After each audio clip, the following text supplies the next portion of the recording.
Hi friends, क्या आप जानते हो वेरिकोज वेन क्या है? आजकल बहुत सारे लोगों को वेरिकोज वेन का प्रॉब्लम रहता है, लेकिन उसके कारण क्या है, उसके लक्षण क्या है, किन वजह से होता है, वो किस प्रकार दिखता है। जस्ट अपने पैर में कुछ कभी नीली आली टेढ़ी पीली कलर की एक वेन दिखती है तो हम मतलब दिमाग में कर मतलब डाल देते कि मुझे वेरिकोज वेन हुआ है। लेकिन उसके कुछ स्पेसिफिक रीजन भी रहते हैं। अगर आपको वो जानना है, उसके कारण क्या है, उसकी रीजन क्या है और वेरिकोज वेन किसे कहते हैं, अगर आपको पूरा जानना है तो डेफिनेटली डेफिनेटली ये वीडियो आपको लास्ट तक देखना है।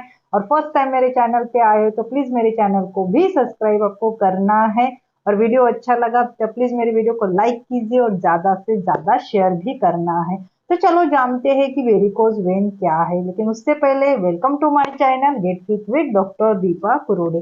चलो जानते हैं वेरिकोज वेन। वेरिकोज वेन एक आम बात हो चुकी है बहुत जन के बॉडी पे, मतलब हाथ पे, पैर पे, जनरली पैर पे ना पीले नीले कलर की ऐसी आड़ी टेढ़ी फूली हुई सी ऐसी बड़ी बड़ी सी नसें दिखना चालू हो जाता है, हम उसे वेरिकोज वेन कहते हैं। देखिए अपने बॉडी में सर्कुलर सिस्टम में एक नर्व्स रहती है, तो डेफिनेटली उससे क्या होता है, पूरे मतलब रक्त वाहिका जिसे अपन बोलते हैं, रक्त वाहिका का काम क्या रहता है, अपने पूरे बॉडी को ब्लड सर्कुलेशन करना है। तो जब अपने पैर की जब ब्लड सर्कुलेशन पैर की तरफ हो जाता है तो डेफिनेटली अपना ब्लड वापस से हार्ट की तरफ भी आता है। आप सभी को पता है कि हार्ट ही पूरे ब्लड को प्यूरिफाई अनप्यूरिफाई, जैसे ऑक्सीजनेट अनऑक्सीजनेट ब्लड भी कह सकते हैं आप। तो डेफिनेटली जब भी अपना पैर पे तरफ ब्लड जाता है तो वापस से हार्ट की तरफ आता है। तो जब भी अपने पैर की तरफ ब्लड जाता है ना तो उसमें कुछ वॉल्स रहती है, जैसे अपने रक्त वाहिका कमजोर हो गई है या उसमें कुछ खराबी आ गई, कुछ दबाव ज्यादा पड़ता है, तो डेफिनेटली क्या होता है, जो पैर की नसों की जो रक्त वाहिका है उस पर किसी कारण में जो वॉल रहती है वो खराब होने के कारण आपका जो ब्लड है ना ऊपर की तरफ हार्ट की तरफ नहीं जा पाता है, वॉल खराब होने के कारण। तो डेफिनेटली जो ब्लड है ना ये नीचे की तरफ ज्यादा फ्लो करता है, ज्यादा फ्लो होने के कारण अपनी जो रक्त वाहिका है उसमें ज्यादा दबाव पड़ता है, दबाव ज्यादा पड़ने के कारण वो फूल जाती है, बड़ी उससे दिखनी चालू हो जाती है, नीली पीली होती है उसका मतलब आकार स्ट्रक्चर भी देखो, ऐसे आड़ी कीड़ी या ऐसे ऐसे मतलब जिगजैग पद्धति से आपके पैर में दिखना चालू हो जाती है, फूल जाती है, उसमें एक प्रकार का खिंचाव आ जाता है। तो जो नीली अपने पैर में नीली पीली जनरली पैरों में ज्यादा दिखती है, हाथों में कभी कभी दिखती है लेकिन पैरों में ज्यादातर दिखती है। तो ब्लड फ्लो ऊपर की तरफ न जाता हो, ज्यादा से ज्यादा ब्लड फ्लो नीचे की तरफ रहता है, उसकी वजह से उस पर ज्यादा दबाव पड़ता है और दबाव पड़ने के कारण अपनी रक्त वाहिका ये बड़ी हो जाती है, नीली पीली कलर की दिखना चालू होती है, उसमें दबाव ज्यादा रहता है, इसकी वजह से क्या होता है, हम उसे वेरिकोज वेन कहते हैं, जो अपने को मतलब मांसपेशियों के मतलब जो अपनी स्किन है इसके नीचे से अपने को दिखना चालू हो जाता है। ब्लड में जो वो वॉल रहती है ना, जिसका मतलब गुरुत्वाकर्षण की वजह से अपना ब्लड वापस हार्ट की तरफ जाता है, तो वो वॉल किसी कारणवश कमजोर हो जाती है या खराब हो जाती है, तो डेफिनेटली उसकी वजह से फ्लो नीचे चला जाता है। तो इसके हम रीजन जानते हैं।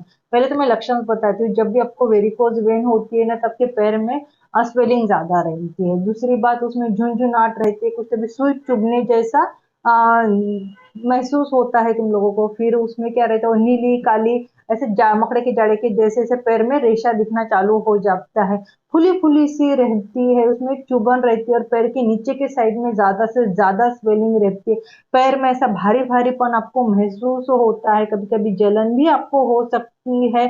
तो डेफिनेटली ये कुछ लक्षण है उसके, तो इसके कारण क्या रहती है, जनरली आयुर्वेद के हिसाब से कहा गया है कि वात का असंतुलन होने के कारण आपको वेरिकोज वेन होती है। तो डेफिनेटली कुछ अनुवांशिक कारण भी इसमें कहा गया है, मतलब वात का असंतुलन होने की वजह जो वॉल रहती है अपने रक्त वाहिका में जो ब्लड सर्कुलेशन ऊपर की तरफ ले जाती है उसमें कुछ खराबी आने के कारण भी आपको वेरिकोज वेन ये हो सकती है। जो बढ़ती एज के हिसाब से जो रक्त वाहिका उसमें लचीलापन कम हो जाता है, उसके वो भी एक रीजन कहा गया है। आपका हार्मोन इम्बैलेंस है वो भी एक रीजन कहा गया है कि आपको वेरिकोज वेन ये हो सकती है। देखिए इसमें क्या रहता है, वेंस में खिंचाव ज्यादा रहता है, खिंचाव ज्यादा होने के कारण ब्लड सर्कुलेशन नीचे की तरफ जाता है, दबाव पड़ता है, उसके कारण भी आपको एक रीजन कहा गया है।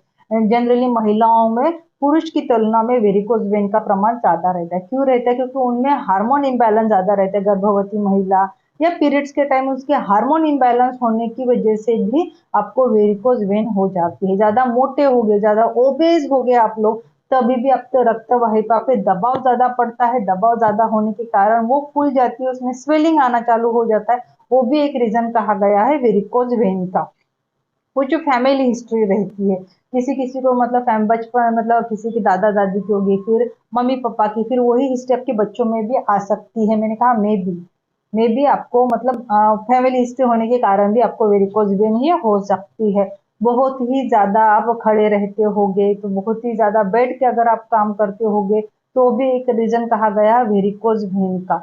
अगर आप बहुत ज्यादा बैठ के काम करते होगे तो आपको थोड़ा 5 मिनट की टाइम आपको रेस्ट लेना चाहिए, क्योंकि पैरों में ज्यादा दबाव पड़ता है। ये आप देखिए 2-3 घंटे सीधा खड़े रह के काम वर्क कीजिए, आपको ज्यादा से ज्यादा पैर में मुंगिया चालू हो जाएगी, पैर में दबाव ज्यादा पड़ेगा, मांसपेशियां नीचे की तरफ खिंचाव चालू होगा, और हमेशा हमेशा आप ज्यादा वर्क करते होगे खड़े होने की वजह से, तो आपका स्वेलिंग भी दिखना चालू होगा। वो भी एक रीजन है आपका वेरिकोज होने का। वात असंतुलन कहा गया है आयुर्वेद के हिसाब से। तो आपको सबसे पहले वात अगर असंतुलन होगा तो डेफिनेटली वात से रिलेटेड, जैसे वात क्यों बढ़ता है उस पर भी मेरे एक बहुत जल्दी वीडियो आने वाला है।